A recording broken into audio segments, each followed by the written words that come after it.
Greetings, viewers. This is Guy on January 23rd, 2023. I'm here about an hour before low tide. I'm here to address the Hercc membership and to propose a capital project that I'll call the Seawall and Shoreline Preservation Project.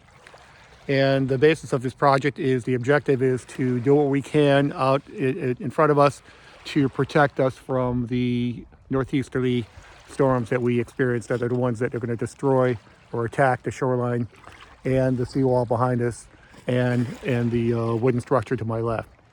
So predominantly what happens throughout the course of the year when there are any storms is that the waves and prevailing winds come from the southwest, to the northeast. They're coming this way. That's why we have an accumulation of sand and pebbles here. And it's why we put a wooden structure in front of it to kind of hold that back.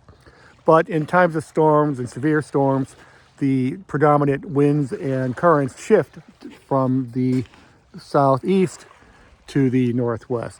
In other words, they're going to be coming from this direction and coming this way, which is exactly the type of action that we're trying to protect against. Because that's the type of action that's going to destroy the shoreline, the wooden structures, the cement structures, the rock entrapments, and attack the houses behind us. So in order to accomplish this, what we would propose to do and work on the engineer first to start with is to take this stone structure here, all these rocks here, and reposition the rocks in such a way that they form a natural barrier. Now we have photographs going back to the 1930s that show what this looked like at that time, and it was a lot taller and a lot smoother of a collection of rocks.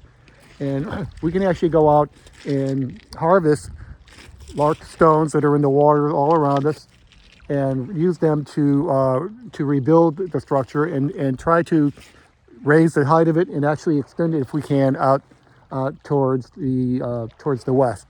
What that will do is that will protect the areas behind me from those northeastern heat storms that are coming in this direction and attacking these structures this way. I think the engineering will probably cost about $10,000 or $15,000. The whole project itself is probably in the area of $75,000 to $100,000. But it's important that we start now because this is a several-year project and it's going to take probably a couple of years just to get the permitting for this. Another benefit of this is to look at the shoreline here and see if we can actually improve the condition here. What we get here is a lot of these pebble stones which accumulate out here. While we're doing this project, we will also be able to take some of these stones and reposition them into the wall, add some sand so that we have a more natural gradient of sand going from the shoreline up here down in front of me. That would be an added benefit of doing this. But predominantly, we're trying to protect the structures that are in this direction by building up rock structures out in front of me. All right. So again, my request is to get $15,000 initially to start the engineering and the permitting to attack this. And I think that this is definitely something we can accomplish. And it's a very long-term project. The benefits are long-term. And again, there was an added benefit of getting some of the large boulders that are out here in the waterway in front of me and repurposing them to act as a barrier to the landmarks here. Okay, thanks so much. Thanks for watching.